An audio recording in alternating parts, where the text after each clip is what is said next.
Evening or good morning wherever you are in the world, and welcome to today's chef live stream. And I've just realized that we are not doing testing libraries and chef cookbooks. Today we are talking about the chef hackathon, and we're going to talk people through how we get started with InSpec in sort of the beginners level. If you've not touched InSpec before, this is probably the right place for you. Great, we've got some tests. How do I start writing tests, and how do I start, writing a new profile? So I'll go through those super basics.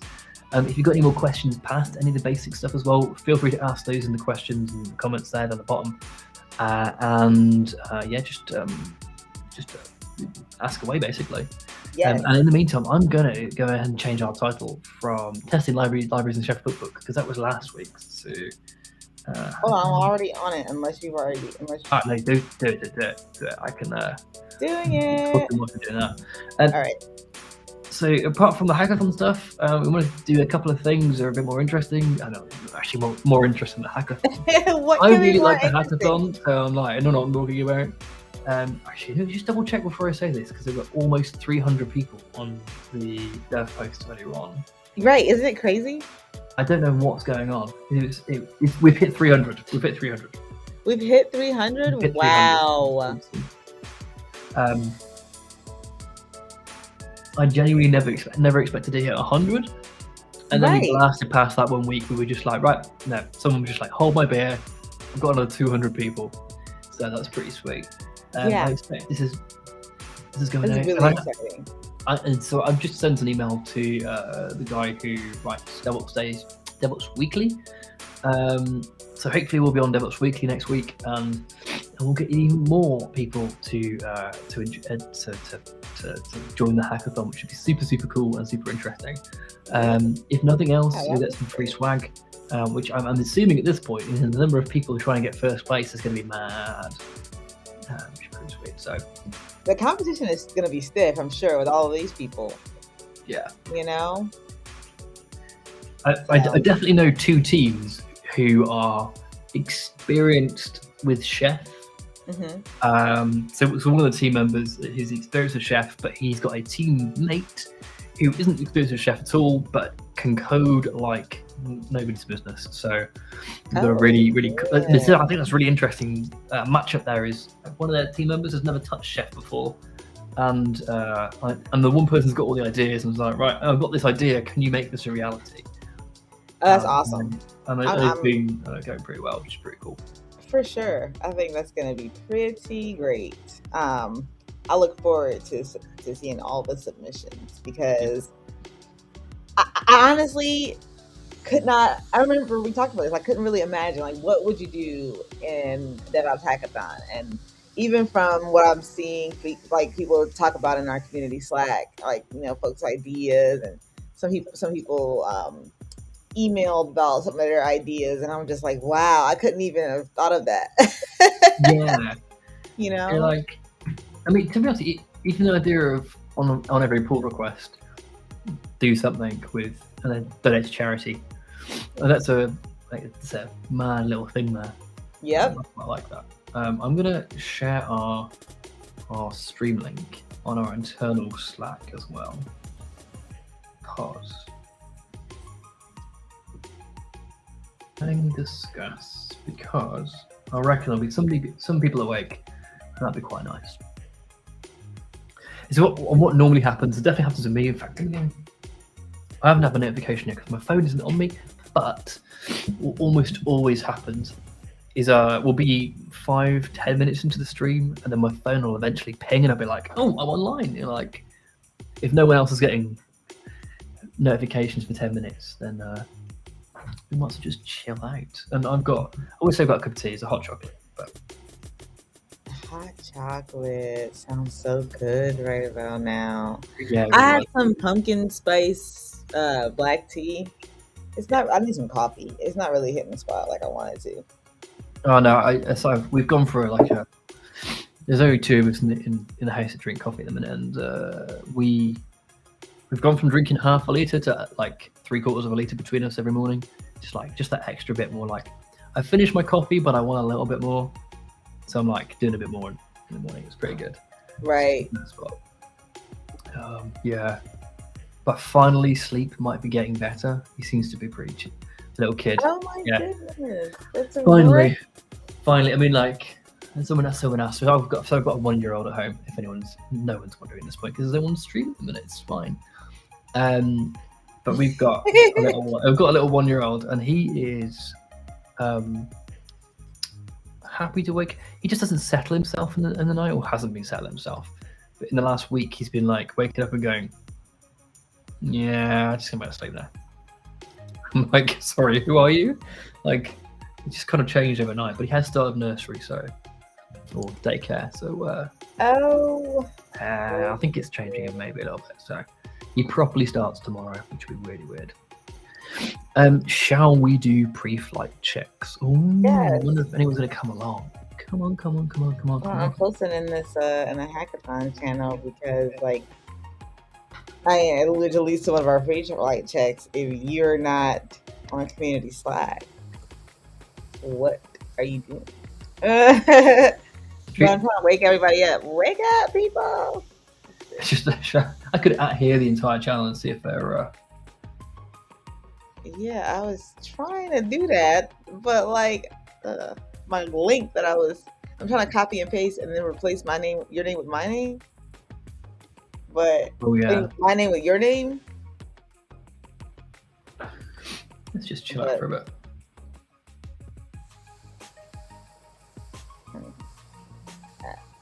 Amako.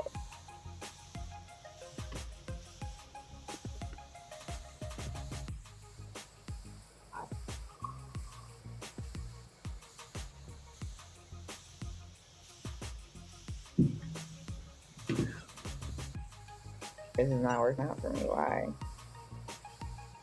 Oh, we've got some new visitors. Hello from we've got some YouTubers. I've got some chat as well. Hey, good morning, Jeff. How you doing? Hey there. Let me see if we've got some stream love before we start doing. Here we go.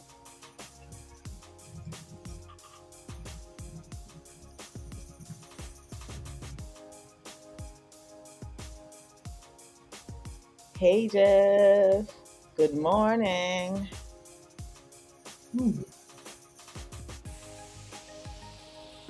There we go. So, Jeff, you're one of our. Is it Jeff a judge or is Jeff a? Jeff is a mentor. That should be cool. Yeah, we gotta get folks some virtual hugs in the mentor or in the hackathon channel. Like, I haven't seen many questions go out, which is surprising. Yeah, there's lots of people turning up, which is really, really cool. I like the fact that people are turning up, but I'm kind of expecting some more questions, which is super, super interesting. If you haven't got a team, the best place to go is DevPost. So I'll just go and jump that on the stream. Where's DevPost? There we go. Lovely. If you haven't got a team, one or two places to ask or go and find out. DevPost makes it really easy to find other people who need teams, and then search for teams on there. So chef-hackathon.devpost.com will give you, will kind of direct you to the teams area. If you're also not on the community Slack, you should totally be on the community Slack, which is there. Mm-hmm. Do that, and then you should also just follow us on Twitter, because you should do that anyway. Definitely follow us on Twitter. And whilst you're playing with your hackathon stuff, you can probably go and look at the docs, which are docs.chef.io.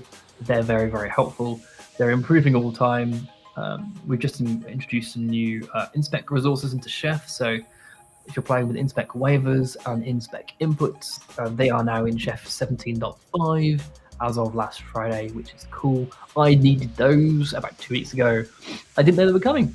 So that was my surprise for me on Monday morning. I was like, this is handy. Quite like this. What else is there? There's also Discourse. If you've got, if you want kind of a bit more async and a little bit more sort of questions about Hackathon or anything chef related, discourse.chef.io is the place to go. And that will give you, it's kind of like a forum basically. Post anything you like on there to do with Chef, the software, not Chef, the cooking channel, because that is a cooking channel. There is a cooking channel on the community Slack if you're interested. Really? It's called Cooking. Interesting. It's called Cooking. In fact, Ben's posted in it recently about with the weekend cooking, which looks pretty tasty. So yeah, go those two places. So if you're in the Chef community Slack and you're looking for the hackathon stuff, the hackathon channel is the channel to look for there, which is nice and nice and obvious, at least anyway. So that's cool. Have I missed anything in my very long ramble? I think you got it all. Probably. I think you got it all, Dan. Probably, maybe. Okay. Yep. So I'm going to go through getting started with InSpec in a little bit. If anyone's around, who else? Yes, you should definitely at Jeff. At Jeff. Is Jeff Jeff? El Jefe. El Jefe, yeah. Yeah, Jeff. You just at JEFF, you'll find him that way. And you'll find him there, which is good. And in the meantime, I'm going to post a link to our our DevRel room has 1,600 people in it. Wow! When did what happened? Right, okay. I don't know when this happened, but it's fine. I reckon we can start playing. Thursday, September 7th, 82 people joined. 82 people. And then September 17th, 48 people. Wow, that's awesome. Right, so let's get rid of that. That's fine. What do I need to do? I need to go over here and talk. How's my audio today without the headphones on? Is it fine? There's no weird echoes, is there? I didn't hear it. Cool. Okay. Yep. There is so what game are we playing today? We are going to think we're going to play Gartic again. Gartic. We're drawing. We're being artists. That's exciting. So I'm going to be Dan, and we're going to play. We're going to create a new room, and we're going to have 60 points, 70 points because it's the minimum. And we're going to have all the players we can find. No, we should definitely not play Clash Royale because that'll be. I'll win that. So I play too much Clash Royale, or used to anyway. Okay, here's the thing. So should we play General, which might be too hard because it's just anything. Animals, cartoons. Ooh. We're not playing Dota because I don't enough of us play Dota. Flags? You know what? I'm going to play flags. Flags. Yeah, I like that. Yeah, play flags. Cool. Let's get rid of that.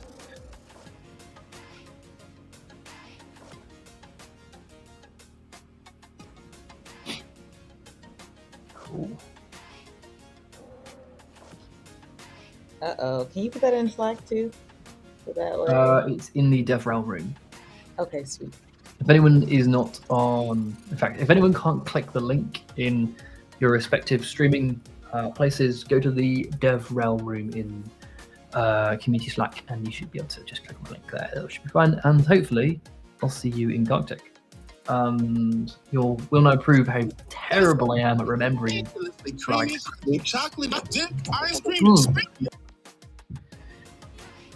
I can imagine that trolling is Jason. It's got to be Jason. There's only one person who would come in and tell me he's trolling already. I mean, he's showing his hands already. Right, there we go. So we've got 4 people so far. Sweet. Wait till we've got 5 people. We've got a 5th person. Let's see, we've got three people in the stream. Oh, not troll. Oh, troll's gone. Here we go.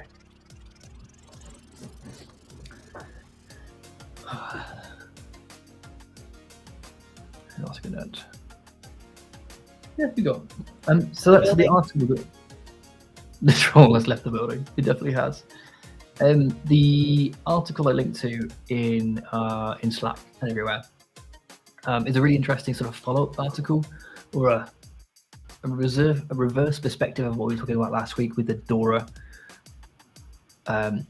metrics. So Dora metrics is the what's Dora stand for again? I should really know. Developer. Wait, hold on. Yeah, I'm gonna have to Google it because I can't remember. Yes. DevOps research and assessment. It's a DevOps research and assessment company. They do some really cool research. The people who do it are amazing. Yes, okay. There we go. Let's do this. We've got 5 people. I'm going to hit start and then hide my screen. I don't know any of these two, so I'm just going to... Hang on. Actually, I'm going to cheat and go.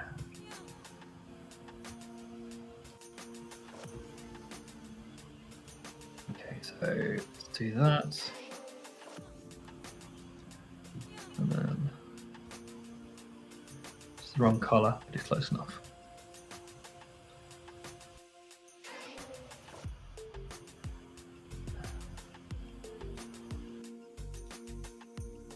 Oh no, I've picked the wrong one. Well, we're doing flags. Got doing flags, but I've also painted the wrong way around, so I'm just gonna black that again. And I'm probably gonna get, come on, a bit of that. Yeah, there's someone at my door, and I might have to go and get that. That's annoying.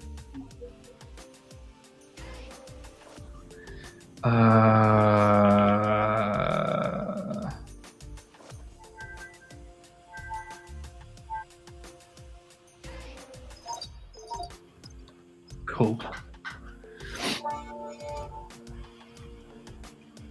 Typical that my door gets knocked on as soon as.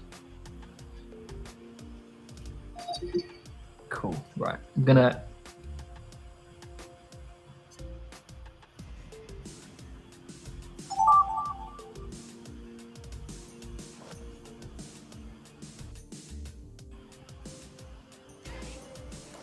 Okay.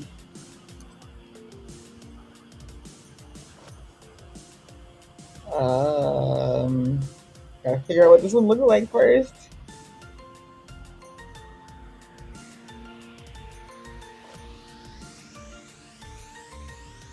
Okay. All right. Typical timing. It wasn't supposed to arrive for another. Oh shoot! Oops. Hour and a half.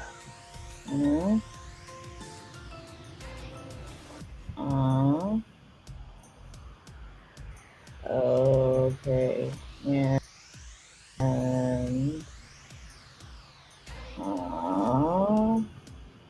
And then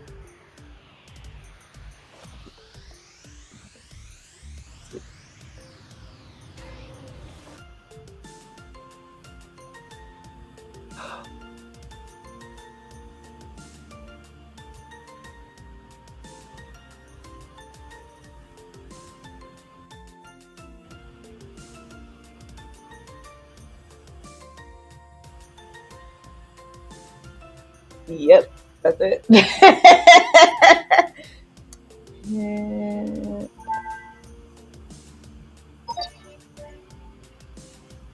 Did I get the whole thing? Let me just check. Yeah, it's pretty close, I think. Yeah, I think you're pretty close. Cool. All right, I'll have a tough act to follow.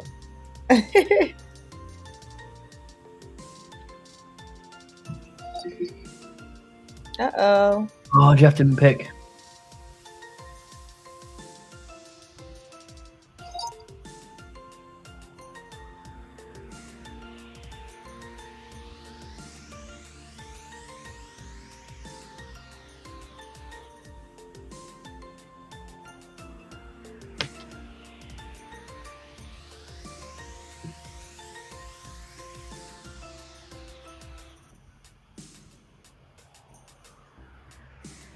No, I've got nothing on this one. Mm-mm. Nope. Nada. Okay. Okay.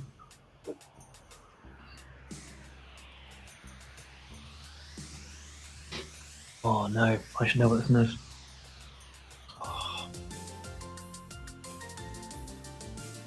Oh.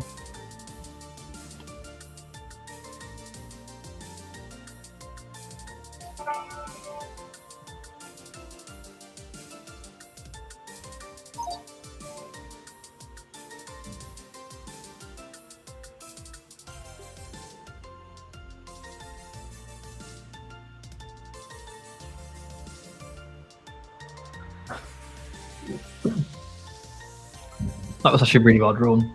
Although it's actually like, I gotta say, it's a like, stupidly effective flag, right? Because it's simple, yet everyone knows what it is. Right. As soon as you see it, you're like, oh yeah, okay, it's that country. Yeah. Exactly. Like, the UK's flag is a bit complicated, but makes sense. It does, but how the heck do you draw it? I hope I don't ever get that. I hope it comes up, and then I have to draw it because that's good. Do I have to draw it from? Oh no! Go Dan.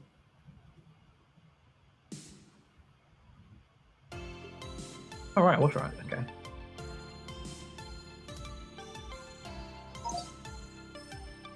What? How, Beans? How did you hit it?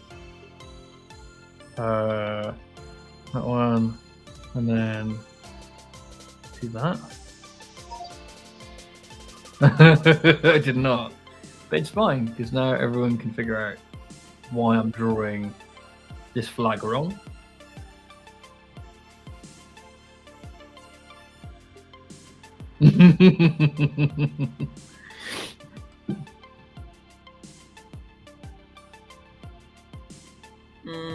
Oh.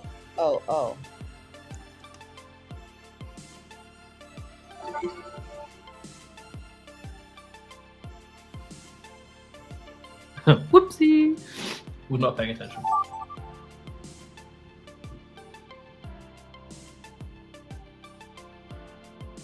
Why is that not there?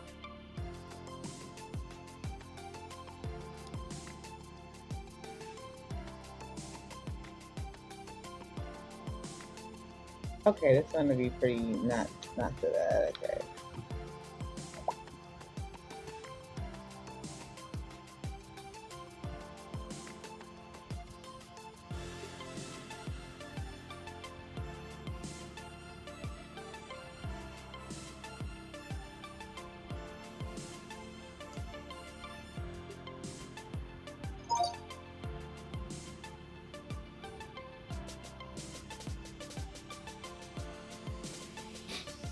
Alright.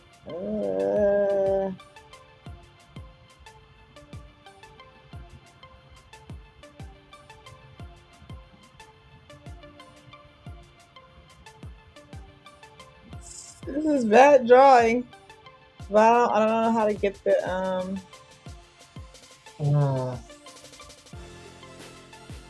Okay. Wait. Oh, I can do this. This is better.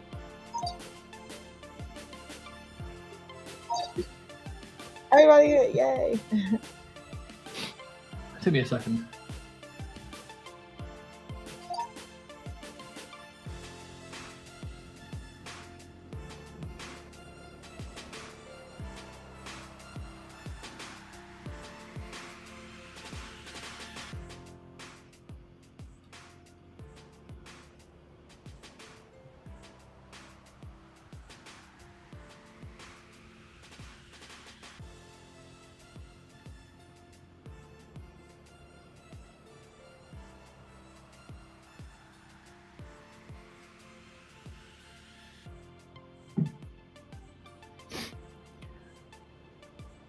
Oh no. You know, you're forgetting you're like not resharing still. Oh, what is that? Oh, Really?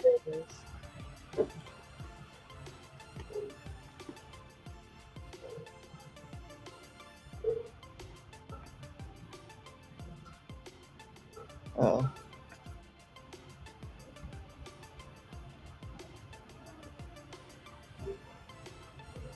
Hmm. Oh no, hang on. Oh. Oh,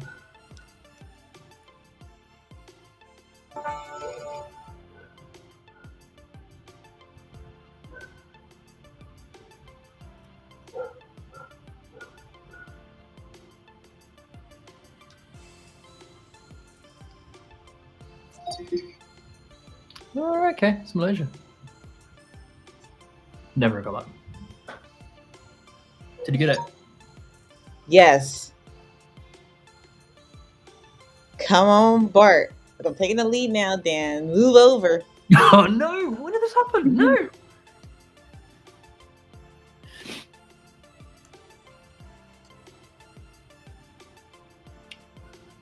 Ooh.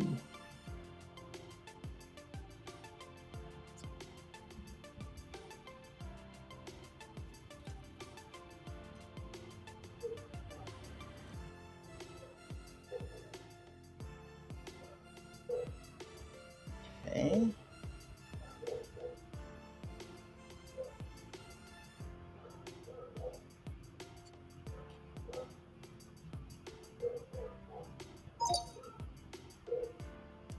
You hit it? I can't find that one. Let's see.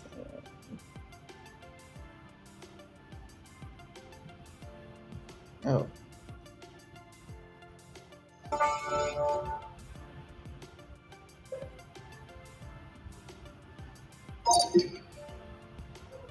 We're all doing the same thing. I love it. Dude. But it's like, how good is the person that's drawing, right? Right?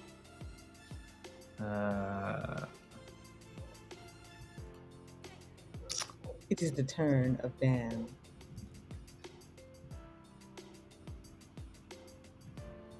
Okay, can I draw this? Oh, maybe I can. That'd be interesting.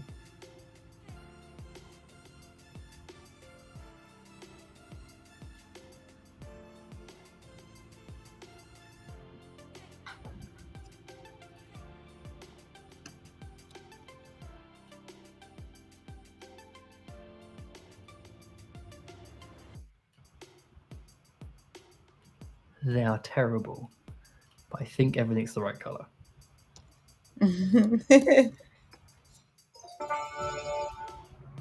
Oh no! No! How are you still beating me? Oh yeah. I don't know.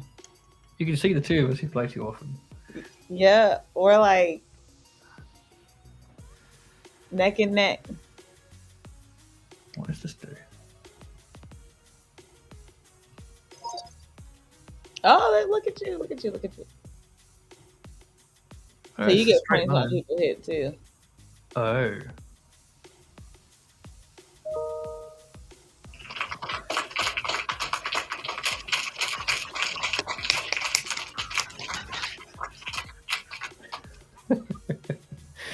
Let's leave some Galactic alone, shall we? If you didn't hear the round of applause, the round of applause was me winning by a point.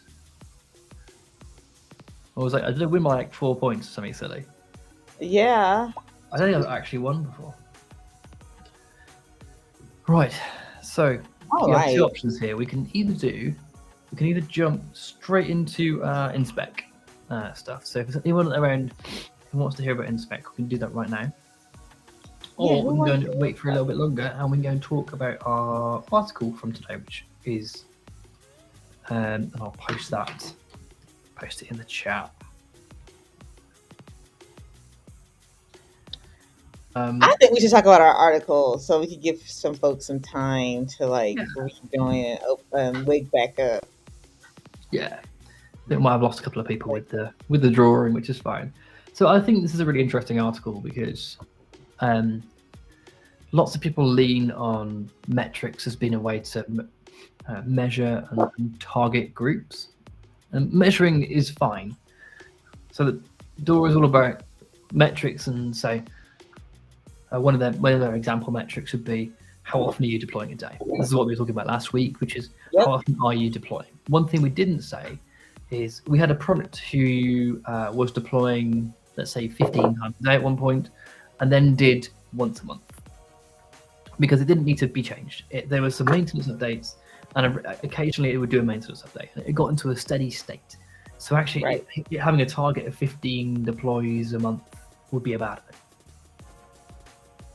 This is kind of what this is talking about here. Is this? Well, maybe it's not actually. So if you've got a team who's deploying once a month, that's probably a bad thing, because if they were previously deploying 15 times a month, and then now they're you can see that as a gradual decrease.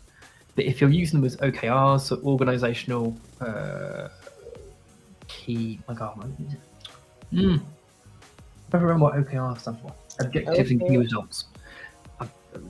That's what they're using it for. Today, they're using it for organization objectives and key results. Occasionally, people use it for organizational key results, but they kind of mean the same thing, really. Which is, if you're using it as a way to say, is your team doing good or bad or not, and say, if you're not deploying 15 times a week or 15 times a month, then that's a bad thing. Like, this team over here is deploying 15 times a month. Well, that's great, but actually, I don't want to deploy 15 times a month because I've got a much more complicated piece of software, and I don't know, the changes that I'm making right now are huge and massively impactful. So they're going to take a bit longer, and some changes are. So like, I don't know about you. Maybe I can get some developer experience from you. Like, some changes just are harder and bigger. Absolutely. Some changes you can't split down to like 20 lines, 30 lines, and they're complicated changes. They're complicated changes. Sometimes, like, what's the customer base of the product? You know, are those customers that are change resistant, or are they, do they welcome change? You know what I mean? So, like, it's hard. It's kind of like one of the sayings. But so that was actually really interesting. But the resistance to change. But I'll come back to that. Yeah, because I mean, like, you have to have. There's a saying that goes, "You can't judge a fish by its ability to climb a tree." You know. So yeah. If you're in a situation where you releasing 15 times a month doesn't make sense, then how are you being judged based on your ability to release 15 times a month? I definitely understand where you're coming from. I think they're really helpful as a kind of a guide. Are you getting better? Are you stable? Or has something suddenly changed? So let's say if you're deploying once a month and you always deploy once a month, that might be because outside factors. So if you've got a customer, or you're developing a piece of software for a customer, and that then goes, well, the customer wants to go see every single release. Then you haven't got a software problem, you haven't got a team problem, you've got an organizational problem, you've got a cultural problem. These are also problems, but they're not to do with your team. Really. Exactly. They're to do with more than just your team. Like how your team interacts with those customers, how they show them demos, those kinds of things. Those are they're kind of outside your team's control, really, or they're not They're not really directly in charge of your team. So if you start punishing people for not going, you're not deploying 400 times a week. Right. Why are you not doing that? Like, well, it turns out our software isn't designed to be deployed 4 times a week, 40 times a week, or 4 times a week. It's designed to have a cadence of once a week, and that's a really healthy cadence. And I guess the important thing in that is what is healthy for your team, what is healthy for your piece of software. Because actually, you could totally do like 100 deploys a day if you want to, but do those 100 deploys a day mean anything to the end customer? Does that give them what they need, which is new features and fixes and those kinds of things on a regular basis? Right. Also, go on. I was going to mention Docker Desktop, actually. Oh, well, go ahead, because then I have something that kind of brings it in from like my development perspective on this. So yeah, go ahead and.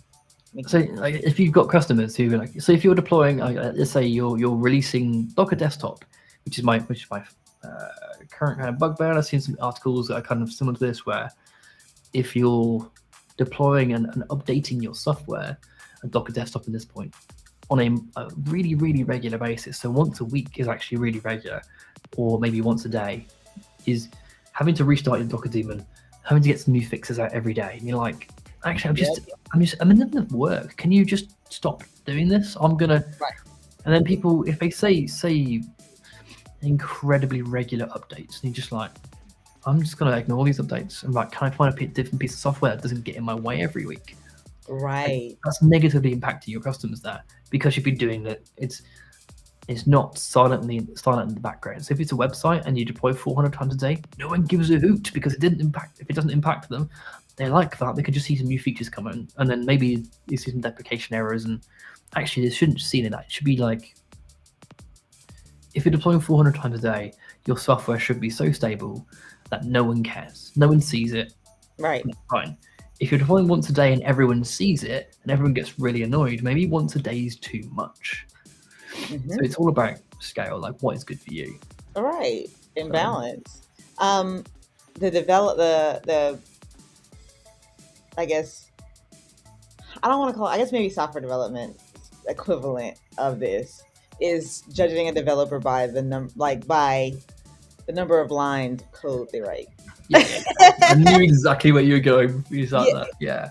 You know, because it's like, that just seems like a very loaded statement. It's like, okay, if you write more lines of code, then you're a better developer, which a lot of times is not the case. You know what I mean? A lot of times it's like most of the time, if you can write something in like a more concise block of code that's more readable and you know, generally more, in that case, it's generally more efficient.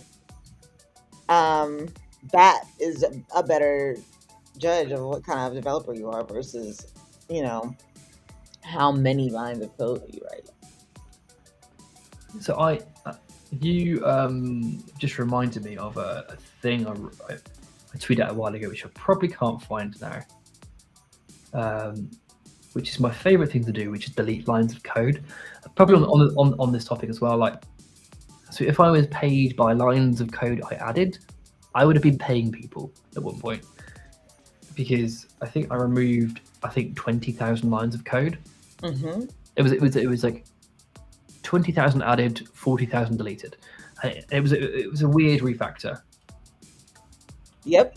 See, those kinds of pull requests, like you're like, wait, it was, so complexity wise, it was a very simple pull request.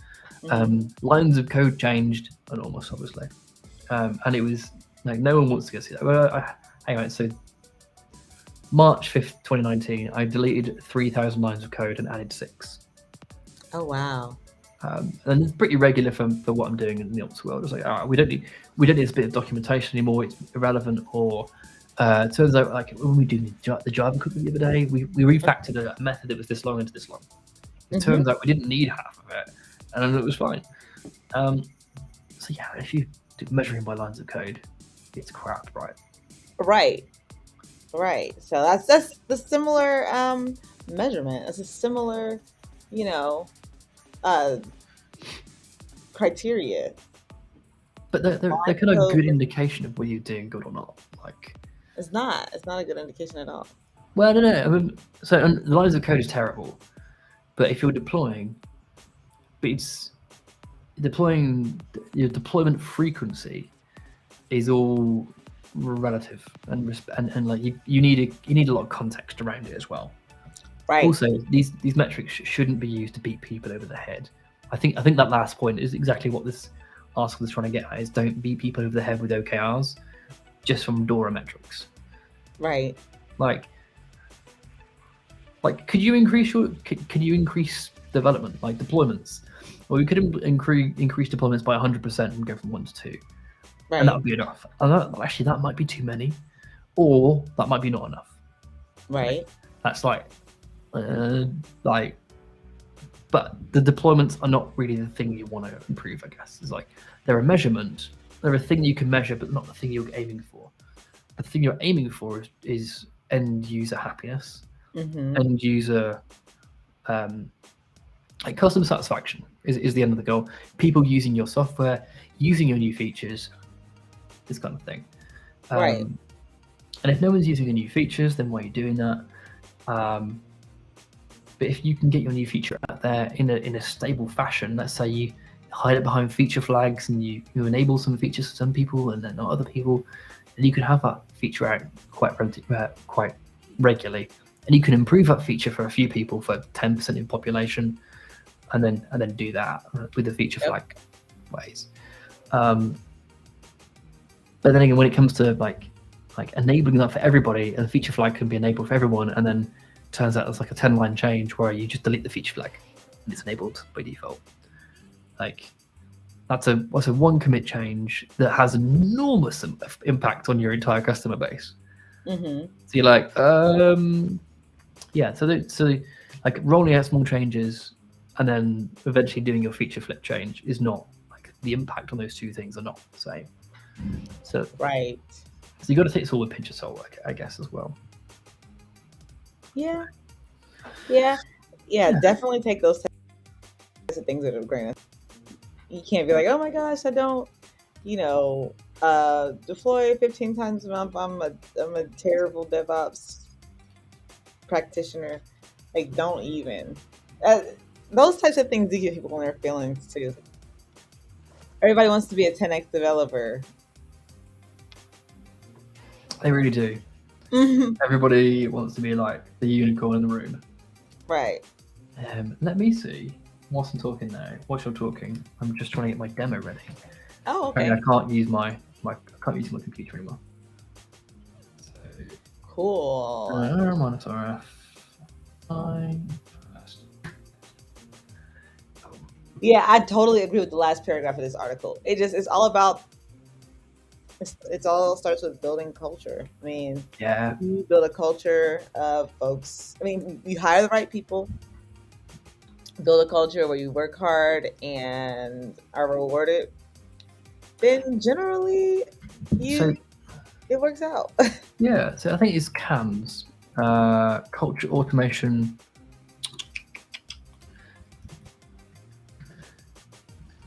Measurement. Never remember the S. Sharing. There we go. And like so, CAMS is a DevOps model, and the C is the most important one, which is culture. Get your culture right. Get everyone. You can't do sharing until people are ready to share and are open with what they're doing. Right. And everything flows down from culture. So if you can get that right, then it's important. Absolutely. So let me go and share this. Let me get a slightly nicer white background because it's going to be a dark day otherwise. There we go. And I'll flip some other things around. There we go. And then what's my overlay? There we go. Cool. So let's just clear all this rubbish. Make my screen go all funky a second. So if you've not used InSpec before, this is the right place to come. Yes, we have been talking for 45 minutes now. We haven't even done InSpec yet, but we did promise you a bit of InSpec. And it also, like if you want to see the InSpec stuff earlier on in the stream, then all just yell out and be like, hey Dan, hey Kyle, we haven't seen any InSpec stuff yet. Can you show us some InSpec stuff? And we'd love some feedback on that stuff. So let me just impact. That's fine. There we go. So let's just do that. Will my internet start being okay again? Cool. So if you haven't got InSpec, I guess that's probably the place where I'd start actually. So Chef Workstation, come on.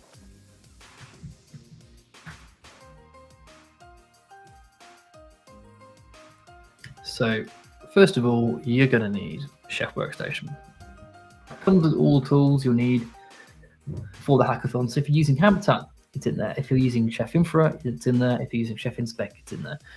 If we're using any of the additional tools like Test Kitchen, Chef InSpec, that kind of stuff, that's all in there as well. So you're good to go with Workstation. That's probably your quick start bundle is just go and get Workstation.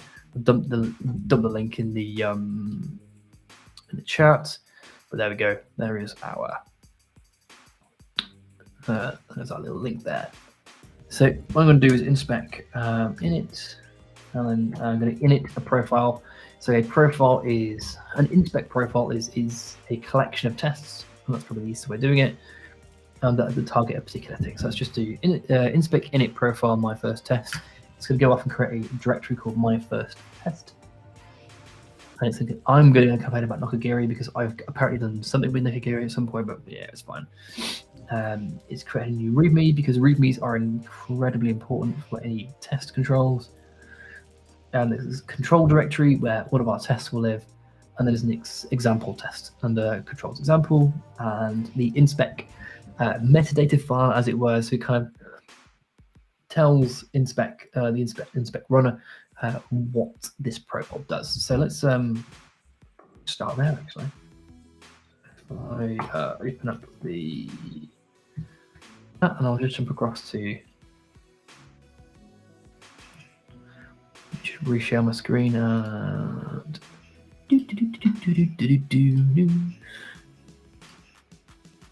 open up our example.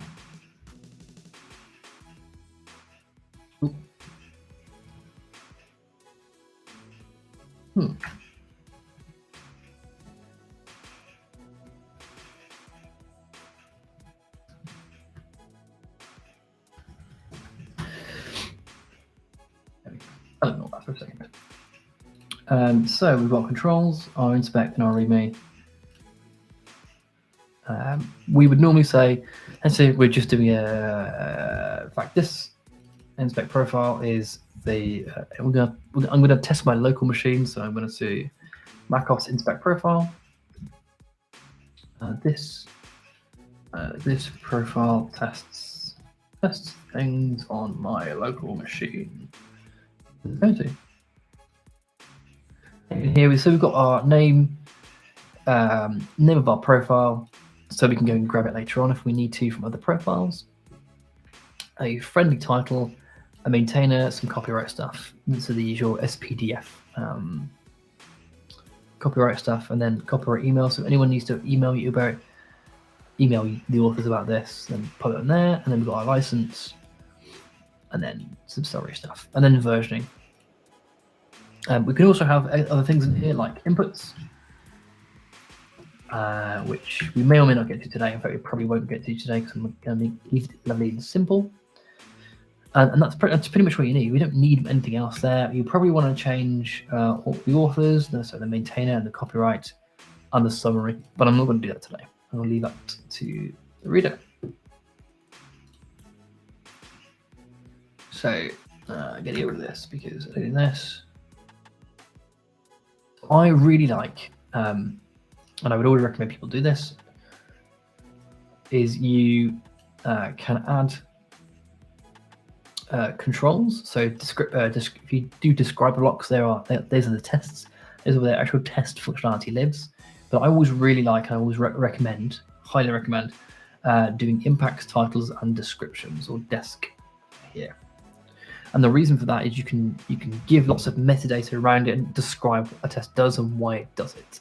So if you're testing our local workstation, so let's say make so temp directory, and then the description is the temp directory should exist because without it all hell breaks. And the next time I come to this profile, I'll be like, right, well, if this test fails, it's really important because the impact is 1. So i.e. if this is really impactful and if it fails, then it's super high. Right? So you can also put high there as a string. That's pretty cool. There are ways of saying like this is really impactful, this is not really impactful.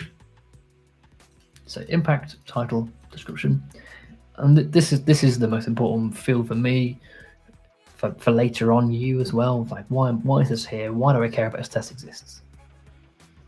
Yeah, you can probably write in You can write it in a comment field, but what's better than a comment field is a field that actually does something. So when you run InSpec, this description will pop out as well, which is really cool. So I can just run those tests. I've got title and as an example, and that.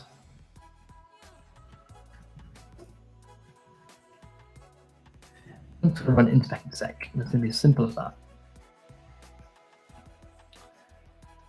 And we've got 2 tests there. So one is the description inside, and one is a description which is wrapped in a control. So we've got temp directory, which is the title here. This is the one that's wrapped in a control is here. So temp 1.0, that's the control name, and then the title is there. And the description is just kind of helpful for us later on. And then we've also got this one, file temp, which is this one here.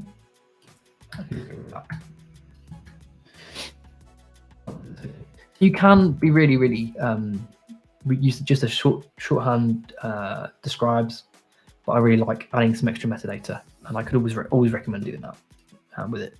And that's pretty much it. Like that'll get you started on writing InSpec tests. And if you haven't written any InSpec tests before, I would recommend just go and reshare my screen again, hopping over to inspec.io.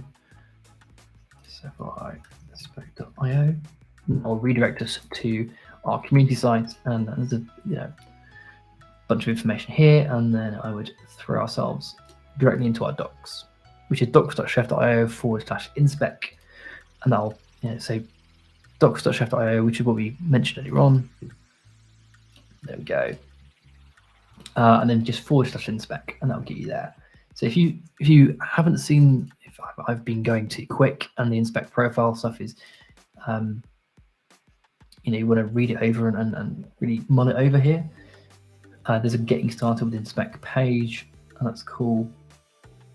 And if you want to see more resources, so yeah, Dan, the temp directory stuff is all very well, but I've got a bunch of really more interesting stuff. Like I want to go target some AWS resources, then we've got a bunch of built-in resources for AWS. I go back into OS, and you'll see we've got some like JSON resources. So if you want to go and test JSON's got some strings involved, or let me see, what can we go?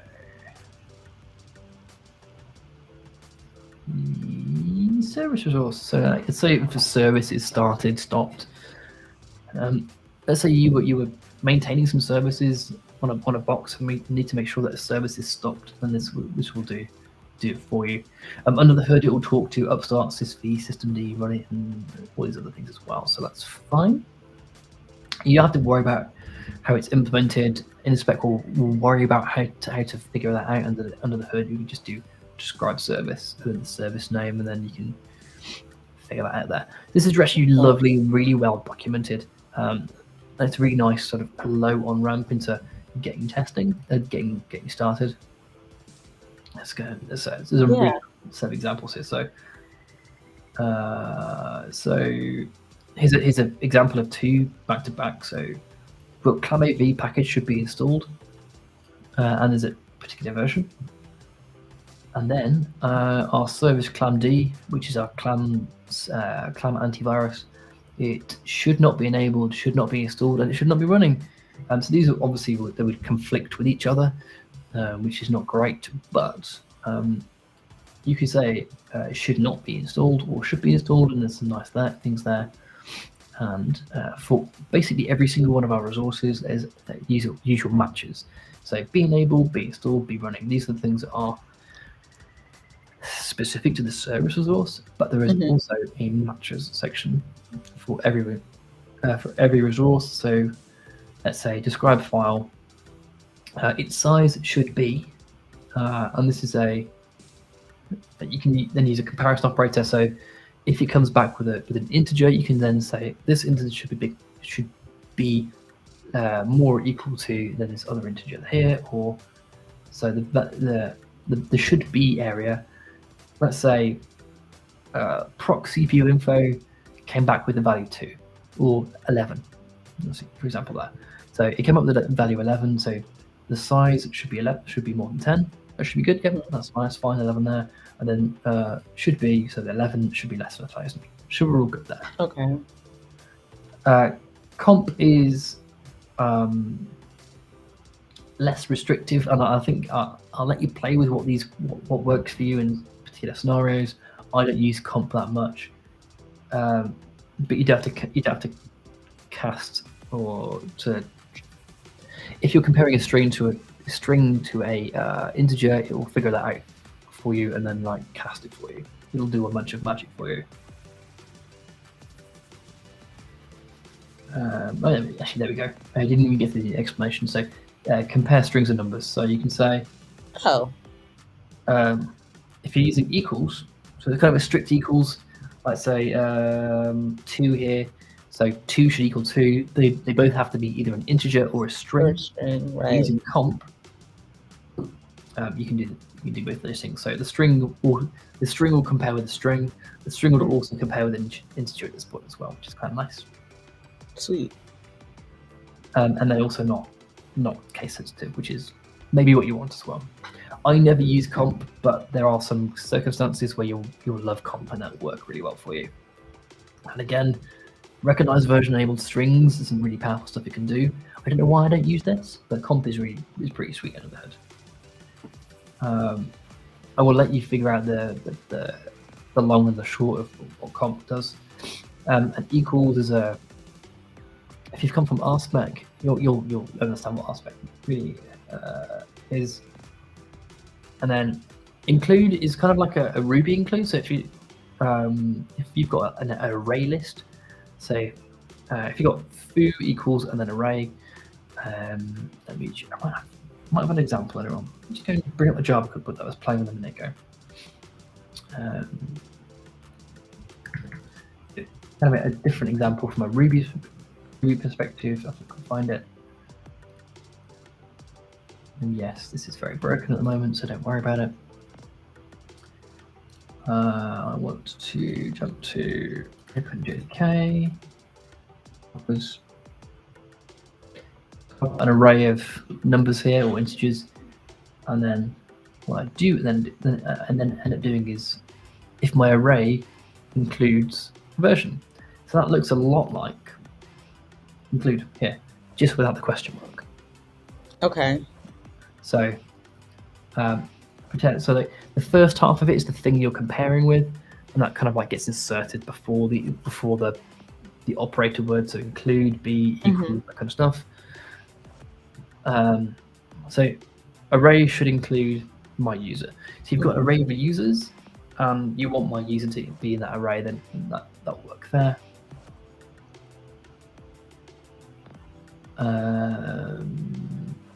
Kind of be in is kind of similar, but different wording. And then matching is probably the one I use the most because there's a regex match, because I'm usually comparing strings with strings, that kind of stuff. So if you've got, let's try to think of an example. If you've got Java -- version and it dumps you a bunch of information out with the version numbers, and actually what you're looking for is a tiny little string in the middle of that, then match will work really well for you. I use match quite a lot. And so those are the universal matches, which is really nice for InSpec. And that will get you 95% of the way there, which is pretty good. Do we have any questions in the audience? And I'm happy to take some more advanced questions or some more beginner questions. And if we don't, I'm going to call it on the stream, which is pretty cool. Let me see if I see any in Slack.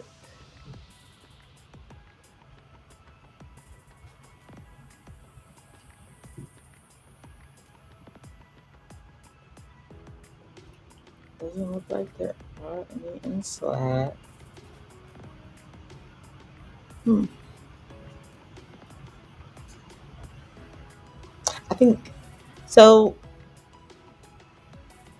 I really feel like InSpec is really easy to get started with. It really is. It's really flexible. Not that much to it. It's just so very straightforward and so very like user friendly. if you will, like easy to just kind of pick up. So it seems like a great tool to use for folks that are in this competition who are new to to be able to participate without like overloading themselves.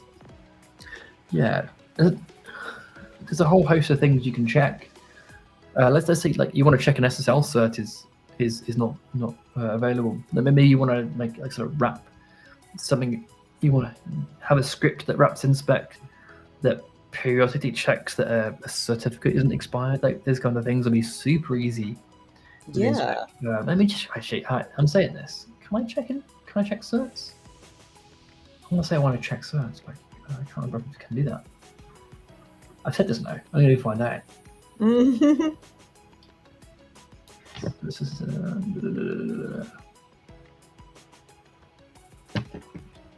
There probably would be. I mean,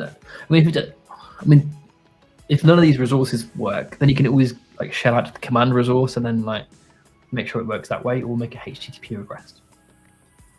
It also works. So there's some really basic building blocks you can then build on, and that will work that way, which is pretty sweet. So yeah, you just wrap the command resource or the HTTP resource, and then do something interesting with that, and on a cron schedule, make sure that people's certificates are not expiring, and then throw them a warning, which is pretty cool. That would be like that. That's something that would be, especially if you're using something like what's the free one where you get it every 90 days? Yeah, Let's Encrypt, which is reminding me has my certificate. Yep. That one is absolutely a good use case for if you're using a Let's Encrypt. Yeah. Brilliant. Okay. I think I'm going to call it a day there. Yeah, I think we can. Cool.